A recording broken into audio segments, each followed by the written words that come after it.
There are battles not fought on open fields. No banners, no drums, no final charge. Only the quiet withdrawal, the deliberate vanishing. A man disappears from the room and the room begins to shift. Power is not always presence. Sometimes it is absence. Not retreat, but recalibration. The world teaches you to shout, to be seen, to dominate the space.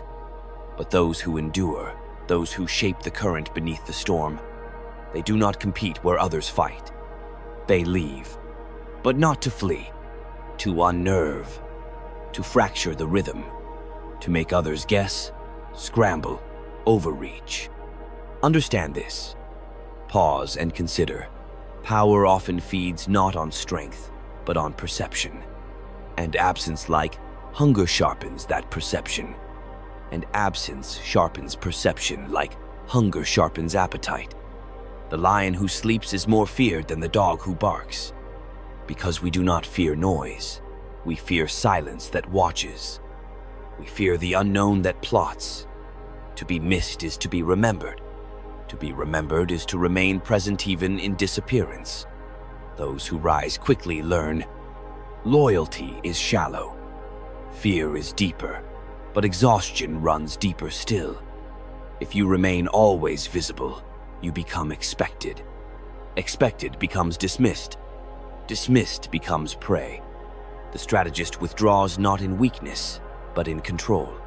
To deny others your presence is to deny them their game. Ask yourself, do they know what you are doing? Then you are losing. A leader is not merely followed. A leader shapes the terrain. Sometimes that means taking the throne. Sometimes it means letting others fight for it, bleed for it, collapse in your shadow. Your silence becomes a question they cannot answer. Your absence, a space they cannot fill. Not every form of control roars. Some whisper, some simply leave a void. And in that void, others unravel themselves. Often, it is imposed through mystery. The most dangerous hand is the one not shown. I have seen the inside of courts and the mouths of dungeons. I have witnessed crowns forged in desperation and broken by attention. And as Machiavelli might caution, too much light blinds the eye. Excess access breeds contempt. Power thrives not in exposure, but in orchestration. Exile taught me this. To vanish is not to die. It is to re-enter time on your own terms. To rewrite your legend without their interruption. When your enemies believe you are finished, they grow careless. They expand. They forget. And in forgetting, they prepare their own fall. Absence is a cold flame. It doesn't roar, but it burns.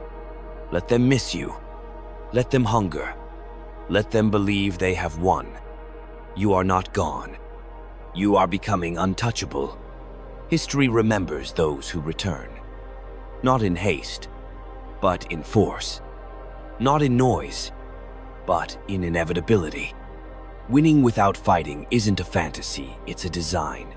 Not passive, but deliberate. A structure built through perception, timing, and the quiet strength of restraint. It is architecture, built on timing, perception, and withdrawal. When they demand your answer, give them silence. When they seek your approval, vanish. When they prepare for war, dissolve. You cannot be defeated if you are not on the field. Let them march. Let them exhaust. Let them bleed for ground you have already left behind. And when they finally look up from the dust, when their blades are dull and their allegiances frayed, return, not to explain, not to justify, but to reign. True power is not taken. It is waited for. Not all empires are built with armies. Some are built with absence, and the patience to let others destroy themselves in your silence. There is a deeper kind of presence, the kind that haunts, that lingers not in sight, but in calculation, that makes others second-guess the very ground they stand on. The strongest chains are not forged with iron. They are forged with uncertainty. Doubt binds tighter than fear, because fear can be confronted, but doubt is a poison that spreads in silence. When your adversary is certain, he is ready. When he is unsure, he prepares for the wrong war. This is the essence of invisible dominance. To make yourself the variable in every equation. To become not just a force but a question. Certainty breeds arrogance. Uncertainty breeds obedience. Those who rule best do not speak first. They let others misread the silence. They let ambition overplay its hand. It is not your job to correct their assumptions. Let them be wrong. Let them believe they've won. Let them approach the battlefield with confidence and walk into a grave of their own making. They ask, "Where is he?" And the room, once confident, now hesitates. They demand to know your position, and in your silence, you move behind them. Power does not have to announce itself. It has to be felt. A chill in the air. A glance that says nothing, yet removes the need for words. If you cannot be predicted, you cannot be controlled. Even loyalty is a form of control, and loyalty frays in the face of doubt. When your followers do not know what you want, they reveal what they want. And in that, you see their truest nature. Uncertainty is not chaos. It is the mother of clarity if you are the one shaping the fog. Every man has a center of gravity. To know it is to move him, but to know yours is to give it away. Guard your axis. Guard your silence. Speak only when the words shift the map. The strategist need not always fight, but he must always move. And if not forward, then sideways. And if not seen, then felt. I have watched cities turn on themselves because I chose not to speak. I have watched traitors destroy each other in pursuit of my imagined favor. The most valuable currency in power is not gold. It is anticipation. Let them invest in you. Let them gamble on your next move. Let them spend their energy trying to understand you. Because the more they look at you, the less they see themselves. And the less they see themselves, the more vulnerable they become. Return is not an act. It is a correction. When the smoke rises and the battlefield is quiet, you do not arrive with fanfare. You return like gravity, silent, constant, final. You do not reclaim. You make it seem as though you never left. Let others build kingdoms in your absence. Let them crown themselves and call it order. And when their alliances sour and their blades rust, you do not attack. You simply appear. And in that moment, everything they built begins to bend back toward you. Because power abhors a vacuum, but it worships inevitability. To return without fighting, you must disappear without fear. To reclaim without resistance, you must release without loss. It is not detachment. It is a longer attachment to an outcome shaped by patience, not impulse. You must think not in moves, but in momentum. Do not be water. Be the tide. They will not ask how you returned, only when you decided it. That is the power of the strategic absence. You do not vanish. You shift the center of gravity until the world leans back in your direction on its own. Betrayal is not the collapse of trust. It is the revelation of it. You are not betrayed when someone breaks faith. You are betrayed when they expose the limit of their loyalty. A limit you refused to see until it was too late. But for the strategist, betrayal is not tragedy. It is intel. It is the unveiling of masks. Every court is a theater, and every throne a stage. You do not survive by believing in the script, but by watching the actors when they think the curtain has fallen. The man who flatters you is not your ally. He is a mirror. He shows you what you want to see. until your reflection becomes your weakness. You will be betrayed by friends, by lovers, by armies, by yourself, but only if you mistake loyalty for permanence. Loyalty is not a virtue. It is a transaction, a wager on your strength, a reflection of your perceived momentum. They will follow you while you rise. They will sing your name while it feeds their ascent. But the moment you falter, the hymns will rot into whispers, and those who praised you will step back slowly, carefully, as if they were never part of the crown's construction. This is not cynicism. It is clarity, what Machiavelli might call geometry of the human heart. It is geometry. Human nature is not evil. It is conditional. A wise ruler does not ask, "Who can I trust?" He asks, "Who is gaining from my strength, and who needs my fall?" Betrayal is not personal. It is systemic, a product of proximity and power. You only get betrayed by those close enough to reach your back. Distance is defense. Visibility is vulnerability. Let them feel seen. Let them feel valued. But never let them near the engine. You must surround yourself with ambition, yes, but keep the center cold. And never confuse access with alliance. Those who seek your ear are not seeking to serve. They are probing for soft flesh. And yet do not purge them. Do not exile all traitors. Keep some close. A known betrayer is a predictable variable. A managed threat is a tool. Let them whisper. Let them plot. Let them believe you suspect nothing. Because the moment they reveal their full disloyalty is the moment they become yours. You do not need to destroy them. Let them destroy trust in themselves. That is how you weaponize betrayal, not through vengeance, but through orchestration. The false friend becomes your greatest actor. The would-be usurper becomes your decoy. Control the narrative of their fall, and you control the fear of everyone watching it. Understand this. The true cost of betrayal is not the knife.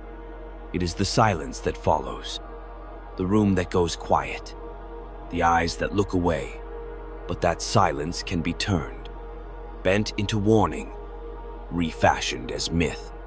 Let them fear not just betrayal, but being seen as the betrayer. Reputation is currency, and betrayal, once public, is a ruin no one wants to inherit. Let your vengeance be precise, but let your restraint be legendary. When you forgive a traitor in public, while holding their fate in private, you create uncertainty that outlives the event. And again, uncertainty becomes your blade. A throne is not protected by loyalty. It is protected by comprehension. You must know them, all of them, even those who kneel, especially those who kneel. Betrayal is the shadow of command.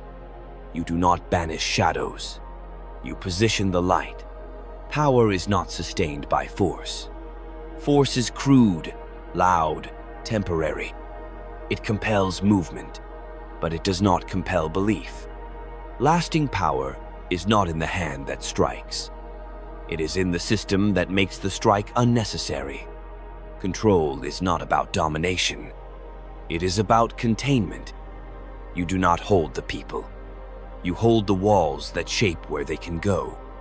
This is the difference between a tyrant and a strategist. The tyrant wants to be obeyed. The strategist ensures disobedience costs too much. There is no such thing as complete freedom. Only structures designed by those who understood that truth before anyone else. Control is mechanical. You do not need everyone to love you. You do not even need everyone to fear you. You only need key levers to stay loyal, or too terrified to switch hands. Every society is built on pressure points: access, hunger, faith, family, debt, fear of the unknown. The skilled ruler does not fight every fire. He shapes the wind so the flames burn only where useful. Information is not about truth. It is about direction. Who speaks to whom? What is repeated? What is never said aloud? Censorship is clumsy, but redirection is art. Do not silence opposition. Drown it in 1,000 irrelevant distractions. Give the people a new enemy, so they forget the old one wears a crown. Symbols, rituals, spectacle. These are not indulgences. They are software for the human mind. We are pattern-seeking animals. Give them a parade, and they forget the tax. Give them an oath, and they forget the wound. Do not eliminate belief. Harness it. Build myths around your reign, not of righteousness, but of inevitability. Not, you are right to follow me, but you were always going to. Because people do not truly want freedom. They want order that flatters their fear. Give them just enough choice to feel alive. Then narrow the exit behind them. This is control, not by sword, but by design. Power is also memory. Who is remembered, who is erased, and who vanishes without explanation by design, not by accident. Who you reward, who you punish, and who disappears without explanation. Every ruler keeps 3 books. The one they show, the one they trust, and the one written in silence, updated in the dark. The machinery of control is cold, but not chaotic. Cold is not cruelty. It is clarity. If you wish to rule, you must accept this. There is no clean power, only hidden engines. And the longer you pretend otherwise, the more vulnerable you become. Even mercy must be calculated. Even generosity must serve structure. And yes, sometimes control means letting things break. Not everything must be saved. Sometimes collapse is useful. Sometimes a controlled failure is more valuable than a risky success. A rebellion allowed to rise, only to be crushed at the right time, builds a legend more loyal than 10 speeches. Fear, once sharpened, becomes respect. And respect, once organized, becomes stability. But stability is not stillness. It is a storm held in a glass. To rule is not to still the winds, but to hold the glass long enough to shape what survives inside. They will never know what you built beneath their feet. They will never see the gears, but they will wake each day inside a system that answers their questions before they can ask them, and they will call it peace. You do not control men by chaining their bodies. You control them by whispering to their instincts. Fear is not the enemy of power. It is the architecture of obedience. Not panic, not terror, but cultivated, precise, disciplined fear. The kind of fear that does not scream, but listens. The kind of fear that does not flee, but obeys. People obey not because they are weak, but because they are uncertain. Uncertainty breeds paralysis, and paralysis begs for guidance. A ruler is not loved for offering truth. He is followed for offering direction, even into the fire. Understand this. Freedom is terrifying. Choice is exhausting. The burden of consequence is unbearable to most. So they hand it over. They want to be told who to hate, what to fear, where to kneel. Not out of cowardice, but out of hunger for clarity. The wise ruler feeds this hunger with just enough pain to remind them where safety lives. Fear sharpens memory. One punishment done well echoes louder than 1,000 edicts. And the echo is what matters. You do not need to be everywhere. You need to be imagined everywhere. A state built on surveillance is fragile. A state built on self-surveillance is eternal. Make them doubt their neighbor. Make them doubt their own tongue. Make them fear that you hear even what they think. Then you will no longer need to punish them. They will punish themselves. But do not confuse fear with chaos. Terror is a wildfire. Fear is a thermostat. Terror burns. Fear calibrates. Control must feel personal, targeted, surgical. Let the people believe you are just, even when your justice is selective, especially when it is selective. If everyone is punished, no one learns. But if the punishment appears to fit the disloyalty, obedience hardens into belief. The loyal man must see betrayal as suicide, not because he is noble, but because he is rational. That is fear refined. That is rule through inevitability. But remember, fear alone is not enough. It must be paired with relief. Relief is the leash. You do not hold your subjects down. You let them rise then, remind them who allowed it. Fear without reward is a cage. Fear with reward is a kingdom. This is not about cruelty. This is about precision. You do not need to be feared more than loved. You need to be feared in the exact moment love begins to wander. You do not extinguish rebellion. You subtract its reason. A man who fears you may dream of freedom, but a man who fears losing your approval will police his own dreams. So ask yourself not, how do I rule? But, what do they fear losing? Their comfort, their role, their face. Attach your power to their identity, and they will never leave you, because to do so would mean abandoning themselves. This is not oppression. This is governance. Fear is not always a scream. Sometimes it is a gentle nudge, a locked gate, a missing name. You do not rule through might. You rule through shape, through the mold of thought you cast around them. And once they've accepted the shape, they will call the mold a mirror. You may seize a throne. You may command armies. You may crush rivals. But if you are not seen as rightful, you will forever be provisional. Legitimacy is not real. It is not earned. It is believed. And belief is more durable than iron. Understand this. The people do not need truth.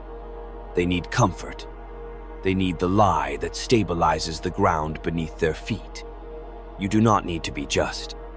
You must be seen as just. You do not need to be chosen. You must look as though destiny arranged your ascent. Legitimacy is not a foundation. It is a mask. And behind that mask is structure carefully managed, never spontaneous. Every ceremony is a sedative. Every symbol is anesthesia. They dull the senses and hush the doubt. This is the first lesson of appearances. People want to believe their ruler is meant to be there. So give them rituals. Give them symbols. Give them continuity, even if it must be fabricated. Invent tradition if it does not exist. Invent lineage if blood fails you. Invent crisis if stability makes them restless.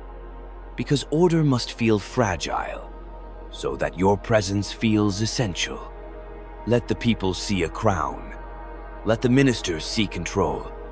Let your enemies see nothing at all. Truth is too slow for politics. Appearances move faster, and they leave deeper tracks. Once you are seen a certain way, you no longer have to prove it. They will prove it for you. They will defend the image they have already invested in. The man who controls appearances controls not just today, but memory. Reputation is not what you are. It is what they cannot unsee. So when you are strong, appear hesitant. When you are unsure, appear confident. When you are absent, appear calculating. You are not a man. You are a reflection, polished and projected by the machinery behind the curtain. And the curtain must never be pulled back. The more they believe you are sincere, the less they examine your strategy. Never be too perfect. Perfection invites rebellion. Instead, bleed slightly, stumble rarely. Fall just enough to rise again with applause. If they see you suffer, they will believe you feel. And if they believe you feel, They will forgive the unthinkable. That is the genius of appearances. Not to erase your power, but to disguise it as burden. Let them pity your isolation. Let them romanticize your loneliness. Let them believe power is a weight you carry for their sake. And in that belief, they will protect your rule, even from themselves. Because when appearance becomes identity, opposition becomes heresy. They will not rise against a tyrant. If they see a shepherd, they will not question your cruelty. If they believe it keeps the wolves at bay, appearances are not ornaments. They are armor, not to shield you from arrows, but from questions. Not from assassins, but from doubt. A sword may defend a crown, but only illusion makes it divine. You may rule by fear, but you endure by myth, because one day your enemies will have the numbers, the gold, the arms. But if they lack the story, they will lose to your shadow. And in the end, the throne belongs not to the strongest, but to the best actor in the longest play. A man dies, but his shadow can remain. And sometimes that shadow rules more absolutely than the man ever did in life. True power is not mortal. It is mythic. It does not end with the body. It disperses, like smoke in sacred halls, settling into minds, institutions, fears, and rituals. Immortality is not found in monuments. It is forged in narrative. A ruler who seeks only to be remembered will be forgotten. But a ruler who becomes a myth cannot be removed, even by successors. They may erase your face, but they will still kneel to your shape. The wise ruler plans for death, like he plans for battle. Not emotionally, but structurally. Death must be staged, managed, written like a final act in a script that does not end. Your death must not invite freedom. It must summon continuity. You must die in a way that serves the regime, that silences rivals, confirms order, and ignites memory. Fear of the unknown keeps the people in check. Fear of your return keeps the ambitious in chains. And even when you are gone, they will ask, what would he have wanted? Would he approve of this? You become not a man, but a measuring stick, the name they invoke to justify their cowardice or to restrain their hunger. And in this way, you keep commanding, long after your voice has fallen silent. Immortality is not in bloodlines. It is in structures that resist alteration, systems with your fingerprints burned into their logic, traditions wrapped around your image like armor. The ruler who fears death fails to prepare for it, but the ruler who uses death becomes permanent. A myth must feel inevitable, so make your death inevitable. Make your legacy indistinguishable from stability. Let the people fear change more than they feared your laws. That is the secret to power beyond the grave. Not to be loved, but to be needed in absence. When the throne is empty, your memory must sit upon it. When they debate the future, your silence must decide it. And when they curse your cruelty, let them do so from the house you built, under the peace you bought, with the fear you engineered. This is not legacy. Legacy fades. This is a residue of command, a ghost sewn into the curtains of power. And if you ruled well by their definition or yours, they will rewrite your sins into symbols. They will sanctify your vices. They will take your manipulation and call it foresight. History is not written by victors. It is edited by survivors. Make sure they cannot survive without remembering you. Make your governance the foundation of their memory, and your memory the condition of their governance. Then you will not die. You will linger, invisible, unquestionable, and the living will inherit your mask, your posture, your voice, even as they claim new titles. The goal is not to live forever. The goal is to rule forever. And ruling forever does not mean extending breath. It means extending belief. In that belief, you will rise again and again. In fear, in law, in speech, in silence. And in the end, they will build statues, perhaps, not out of love, but out of fear of what happens without you. But because they feared what happens without you. And that is enough. That is immortality.